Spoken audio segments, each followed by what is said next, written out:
Good morning everyone, সবাই কেমন আছো? আশা করি ভালো আছো। আমিও ভালো আছি। পুতুল দেব ব্লগে নতুন একটা ভিডিওতে তোমাদের অনেক অনেক স্বাগতম। এই যে চলে এসেছি রেডি ফেডি হয়ে, মোড়ে স্কুটিটাকে রেখে বাজার যাব। 14 কিলোমিটার পার হয়ে যাব শুধুমাত্র কয়েকটা জিনিসের জন্য। কয়েকটা বলতে একটা মোস্ট ইম্পর্টেন্ট জিনিস হচ্ছে এইবারই বর্ষার সিজনে এখনও পর্যন্ত ইলিশ খাওয়া হয়নি, ওই জন্য ইলিশের খোঁজে 14 কিলোমিটারটা অতিক্রম করে চললাম ইলিশের খোঁজে। এই যে বান্ধবীকেও কল করেছিলাম, ও এসছে, ওর সাথে দেখা হয়ে গেল। সঙ্গে দুজন ব্রেকফাস্ট করে নিলাম, কারণ আমি ঘর থেকে ব্রেকফাস্ট করে যাইনি, আমি শুধু চা খেয়ে গেছিলাম। ব্রেকফাস্ট করার পরে দুজনে চললাম মাছ বাজারের দিকে। মাছ বাজারে ও বলল, দেখো আমি কিছু নেবো না, আমার একটা কাজ আছে, আমি চললাম, তুমি নিয়ে বাড়ি চলে যেও তাড়াতাড়ি। দেখো বাজারে এসে দেখলাম পমফ্রেট আছে, ইলিশ আছে, যার জন্য এসছি ইলিশের জন্য সেটা তো নেবই, সঙ্গে দেখলাম ভালো ভালো পাবদা আছে আর চিংড়ি আছে। চিংড়িটা শুধুমাত্র নিই ছেলের জন্য, কারণ ছেলে ভীষণ ভালো খায়। চিংড়ি মাছের কারি হলে বা চিংড়ি মাছের একটু পেঁয়াজ কাঁচা লঙ্কা টমেটো দিয়ে একটা শুকনো শুকনো ভাজা করে দিলেও ওর খুব খুব মানে ওইটা দিয়েই ও ভাত খেয়ে নেবে। তো দেখো যে যেটা ভালোবাসে তাকে ওটা কিনে দিলেই বেশ ভালো। তারপরে কেনা টেনা হয়ে যাওয়ার পরে ওখানে একটুখানি ওয়েট করার পরে একটা অটো পেয়ে গেলাম। অটোতে মোড় পর্যন্ত চলে এলাম। তারপরে মোড়েতে বললাম আমার স্কুটি ছিল, তো স্কুটিটা নিয়ে বাড়ি চলে এলাম। তো আসার সময় অনেকগুলো পাঁপড় কিনেছিলাম, দেখে নাও পাঁপড়গুলো।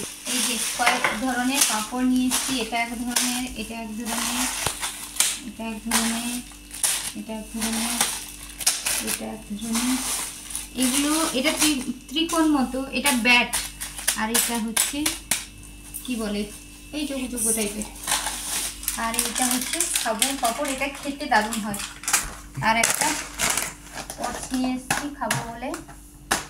আর সবচেয়ে মোস্ট ইম্পর্টেন্ট জিনিস নিয়ে এসেছি, সেটা তোমাদেরকে দেখাই। চলে এসো চলে এসো।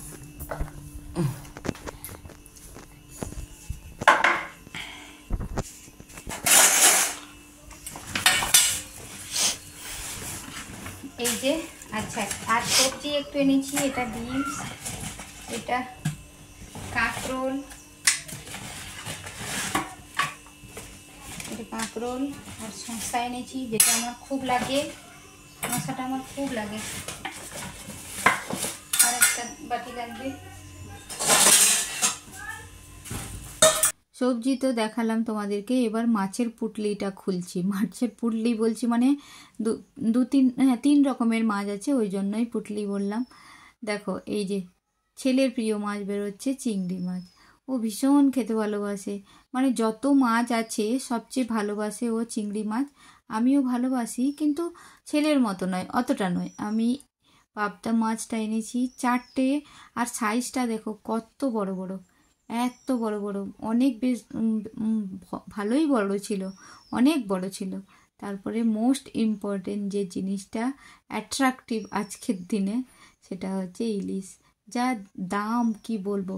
আর যতই দাম হোক না কেন, যারা ছোটোবেলা থেকে একটু ভালো খেয়ে এসছে না, তাদের কাছে না মনে হয় বছরে একবারই খাবো, কিন্তু খেতে হবে, এরকম একটা ব্যাপার। আর মাথাটা এনেছি, যদি ওই পুঁই শাক পাই, ওই পুঁই শাক দিয়ে মাথাটা আবার খুব খেতে ভালো লাগে। এই যে মাছগুলো আমি বলছি, এগুলো সব মিলে 850 টাকা নিয়েছে। তারপরে কাটাকাটি একটু করে নিলাম, যেহেতু ছেলে বললো এক্ষুনি আমাকে চিংড়ি মাছ করে দিতে হবে। তাড়াতাড়ি কেটে চিংড়ি মাছগুলোকে কয়েকটা পরিষ্কার করে নিলাম, দিয়ে পেঁয়াজ কাঁচা লঙ্কা আর টমেটো দিয়ে ওকে একটু ভাজা ভাজা করে দিলে ও এটা দিয়েই মানে অনেকটা ভাত খেয়ে নেবে। দেখো ছেলে যেটা ভালোবাসে সেটা যদি করে দিই, তাতে যদি ও ভাতটা বেশ ভালো করে তৃপ্তি করে খেয়ে নেয়, তাহলে বেশ ভালো মা হয়ে মনে হয় আর কিছু চাওয়ার নেই। আর আমার জন্য মাছটা ভেজে নিয়েছি, একটু ভাবছি টক করব, লেবুর টক। এটা আমাদের ওইদিকে হয়, এদিকের মানুষ অতটা বুঝতে পারবে না যে লেবুর টকের টেস্ট কেমন। একবার খেয়ে দেখো, সত্যি বলছি ফিদা হয়ে যাবে, ফিদা।